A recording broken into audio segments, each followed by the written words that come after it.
Hello my friends and welcome to episode 6 of our Football Manager 2021 Let's Play. It's our Journeyman month. We're currently with our first club, Nice in France. Now the last episode is the game that is currently on screen. If you've not seen it, go check it out. 6-2 was harsh on us, I will be brutally honest. Mbappe just stepped up the heat in that second half and we couldn't do anything about it. I should have maybe adjusted a bit more and failed to do so. That's on me though. So since then it's been a bit hit and miss, as has been our form for most of the season now, as you would expect with sort of a mid-table team, which is realistically what we've got. We played AS Monaco in the next game and this became a huge 3 points for us because all the teams around us had won while we lost to PSG. Monaco obviously above us in the league, and I felt we played very well with this game. We're unlucky to go behind to Monaco, but a late Maizani equaliser gave us a justified point that we could still be disappointed with given the performance levels. We then played Nimes, we won 2-0. Lise Milou and Gris with the goals, and then it was the turn of Brest. Schneiderlin got himself a late sending off, which is a bit frustrating given injury and suspension situations currently, but a 2-1 win nonetheless against Brest with Dahlberg and William Saliba both on the score sheet, getting us back in front after an early concede. We then lost to Reims, which is a very frustrating game because they're a team that's really about us now. Dia, the one that scored there. Before we played FC Metz, not a vintage performance by any stretch of the imagination, but Ronnie Lopez and Matias Arezzo getting us on the score sheet. And then we played Lorient, who are there or thereabouts in the relegation zone, and I thought this would be fairly routine, and we just didn't play well. Now granted we scored 3 goals, but all the highlights were set pieces, rework set pieces, that sort of stuff, and I'll be brutally honest, Lorient had us in that department all day long. So that's something that going forward we do need to make sure we're looking at, making sure that we are bringing in a big, strong, physical centre backs at least. Now there's not a huge amount of those available, particularly not in our price tag, but it is something that we seriously have to look at. A free draw here is not a great result. Today we are playing Marseille. Before we do that, let's have a quick look at the league table. So as you see, that Reims result really is playing on us. That 1-0 loss to Reims, we're equal on points with them, 2 goals behind them. Any other result than a Reims win sees us already in the European slots. Now granted, we've got Brest, Angers very close on our heels, and realistically it's one of those 4 teams, including ourselves, that is going to take that 4th Europa League, that 6th place finish. And realistically I don't even know if that's a guaranteed. So let's have a look at European. So we go into the Europa League 2 playoff. It's worth a fair chunk of cash, that actually, so it's worth an extra £1 million as well to finish 6th compared to 7th. So that is very important that we get that 6th place if we can. Obviously our target was mid-table, so finishing 7th would keep us in a job. We are contracted to, and I never checked this, but we are contracted to 2023, so we do have 2 years left on our deal after this season. I do intend to see that out. I know when we've done journeymans in the past, I tend to come in, quick fire team, quick come in, rebuild, get the team on the right track, leave, next team, rebuild, right track. That's what I've done journeymans in the past. This time I want to leave Nice in a position kind of where we're left to lose, where they realistically could put themselves in a position to be a top team in France. There is, over the recent years, very much a gap there between sort of the top teams and PSG. We want to slot Nice nicely into that slot. Now we will have to win the French League at some point during the save. I don't think this is the team to do that with. I think this is a team to come in, get our badges, develop the team nicely. I don't think this team's ever going to have the budget to really go and target PSG now. I am scouting as hard as I can to bring in young players that could develop to do that, but they just aren't available yet in game, unfortunately. So I think this is a team that we just, as I say, build up, leave them in a very good spot and move on. So as I said, Marseille here. So let's continue on, get pitch side. I'll see you there in just a second, guys. Here we are going in to this game. Now, Atal is still injured, Snyron is suspended, a couple of other changes. I had to make a promise to play young centre backs. I'm always trying to play either Bamboo or Pelmard in one of the games, develop both of them. That was down to key leaders in the team being unhappy that we sold Dante, who was never going to play realistically. So the only way to get them happy was to promise to play young players. They're the two that are sort of reasonably close to the first team. It's not ideal, but long term it'll work out hopefully. They're going to get game time and hopefully kick on. So the team that we've got is we've got Benitez, Latomba, Saliba, Pelmard, Kamara, Thuram slotting in with Lees Malou and Aribo. Danilo is also injured. Ronnie Lopez, Guri and Dolberg leading the line. Arezzo has played well, but I think this is a game where just maybe a bit of experience could come in handy. We'll rest Arezzo. He's not top tier player yet. Can get there, of course, we know that. Whether it's Kasper Dolberg, I think will be an absolute gem in this game. He hasn't had a great form though, Dolberg, so we do have the availability to bring Arezzo on as soon as we need a change, which will help us.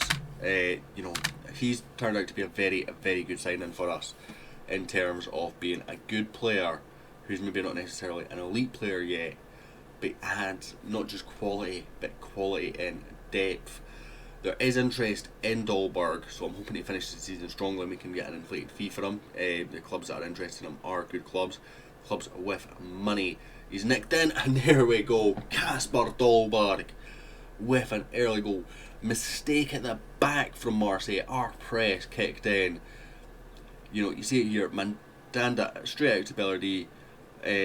Plays that across the back, and then a third pass across the back, and Kaleta Carr just switches off a little bit at that point. He's turned his back on play. Dolberg's alive to the situation and just goes and slots home. Easy as you like. Kasper Dolberg, you beautiful man, putting us 1-0 up. Now they are playing a front three, which does make me nervous. But, in fact, I was going to say but, they're going to be extremely dangerous on the counter-attack essentially. Milik obviously not the quickest, but our centre backs aren't literally lightning quick themselves, so Milik could still be quicker than them. But we're getting towards half time here and we've conceded a late corner. Always get nervous with those injury time highlights, particularly when we've dominated the game according to the stats. So I'm delighted with your performance, keep it up. And send them out again. See what we can do. I feel like I need to sneeze, which is why I've kind of just gone a bit quiet there. I have been suffering with a bit of a cold, which is why this series was delayed getting out. That and I blanked on the first thumbnail. I've still not done the first episode's thumbnail yet because I just cannot think of what to do with it. Which is why if, when you look at the dates, you think that was recorded a week ago or 2 ago.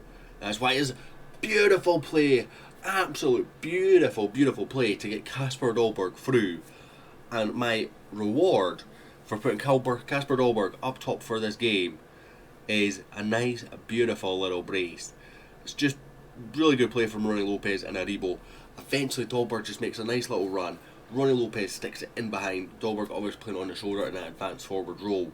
And I've made a new rule for this. I can't play the same tactic 2 teams in a row. Now, that doesn't mean that I can't play this 4-1 or 4-3-3, 4-1, 4-1, whatever you want to call it with dead side forwards. I'd call it 4-3-3 in a different team in the save.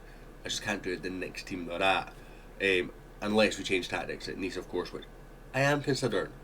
I think there's potential to change tactics. Goody's done really well there, but then decides to shoot instead of cross. Not the smartest play in the book there, Goody. But hey, we're still 2-0 up, playing well, dominating the play. They've came away from that front three. They've got their wingers now playing with as inside wingers or wingers on the left now as well. So interesting formation changes from them that we do need to keep an eye on as they're trying to get themselves back into this game. Now we are going to make a change. We are going to bring Tadibo on, but we're going to bring him into the CDM slot. I'm just curious to see how he works here. Obviously Thuram is kicking on a little bit, but he's never going to be an elite centre back. An elite.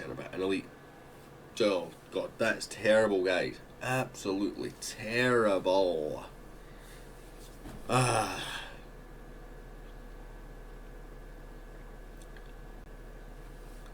missed the header, the fullback switches off, and it's a tap-in. We've gone back to that 4-3-3. We do have changes left to make, which we are going to make now. I did try and press that button twice. Now, we'll bring off Lise Malou, who is knackered, and we'll bring off Gary, who's not in a great game. We'll bring on Arezzo, put Dahlberg out on that left wing. Kamara stepping in well there. Gary, Joribo again on the move. He's got Dahlberg, he's got Ronnie Lopez in space, and Ronnie Lopez finds himself in that position so often. It's why I've been playing over Dahlberg, because he does drift in a bit more than what Kasper Dahlberg does, which is great. But he finds himself in this position so often. You see here, we're almost a front two, and Ronnie Lopez just slots home. Beautiful, beautiful man. In the back of the net. 3-1 Nice. Now, I've never tested if we have 5 subjects. I keep forgetting about this rule first season, because it's been so long since I've done a first season. So we're going to test this now. So we'll bring on Claude Maurice for Ronnie Lopez. We'll swap them round, and we'll bring on, so we do have the extra subs, Trullet for Joe Aribo. Now this is obviously fastly weakening a team, but it's fresh legs for the last 5-10 minutes of this game. Hopefully that is much more important. As Arezzo wins the header, heads down, he's going to go himself. You've got to see Dahlberg there. Dahlberg is on a hat-trick. Arezzo might not have the best of teamwork. Let's have a look-see.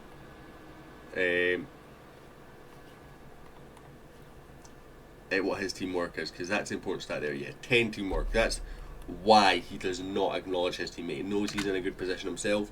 His teammate on a hat-trick is irrelevant to him with just 10 teamwork.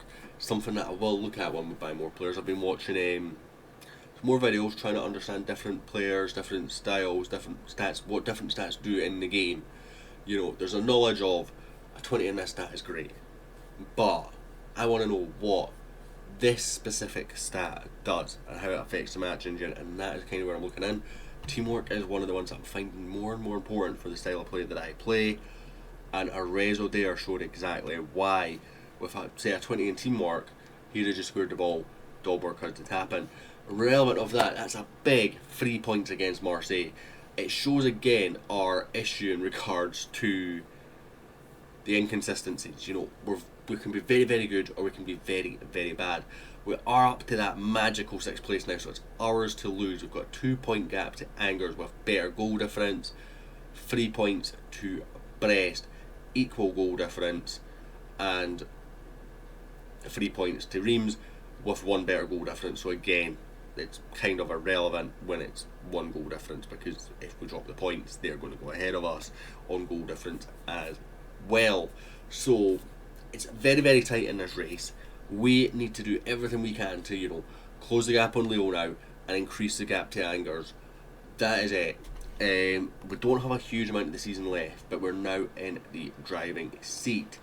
So we've got, what's going on there? Done that a couple of times actually.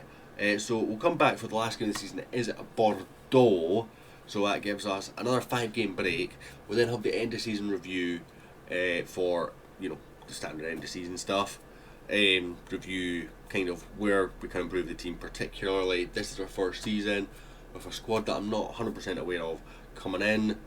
We need to review, you know, all these loan players. You know, are any of them actually going to come in and affect the squad next season and whatnot. So thanks so much for watching, guys. Tune in next episode for Bordeaux away. Last game of the season could be a big one if we are still in this European fight. We've got Lyon still to go as well. Angers in a couple of games time as well could be a huge, huge game. But thanks so much, guys, for tuning in. If you did enjoy, smash the like button. Check out the Twitch if you're interested. Check out the Discord. Links for those will be down below. I'll hopefully catch you all next time. Much love.